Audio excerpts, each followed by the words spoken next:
The students are in school 6 to 8 hours a day, Monday through Friday, so that school personnel is really the main influencer in that youth's life most of the day. So I think it's really important for the school personnel to be aware of signs and symptoms of depression, of anxiety, and as well as to be aware of risk factors for suicide, and to know how to access services for youth that are at risk for suicide. Specifically at my high school, some of the issues that people encounter are that they don't really know who to go to, or that they feel embarrassed talking about it, which is something that I think we really need to work on as a community. Sometimes as adults, we tend to think that we know what's best for young people.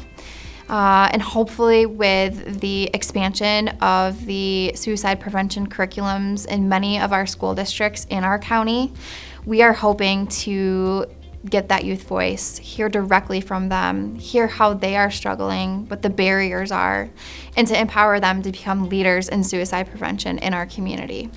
Our system of care has a lot of great connections with schools. It's actually one of our areas of strength.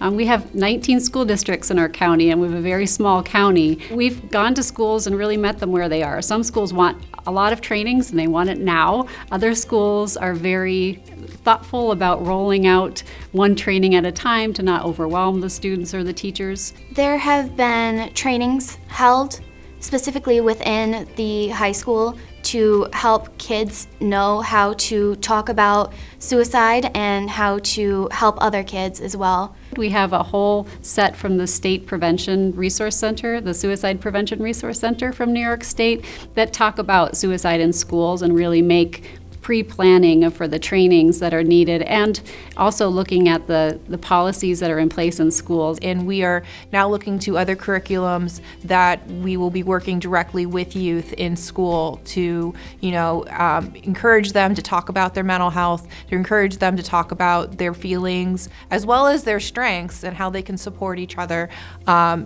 through school and through life, so that we can all be a healthy community. I think our system of care partners have been able to make the schools not feel alone in that process. The schools have a lot of mandates on them, and our job, we kind of feel, is to fill in some of those gaps for them. When the school's feeling like it's all on them, it's pretty overwhelming. But when you know you have other partners through the system of care, it's a little more comfortable to know that we can go through this together.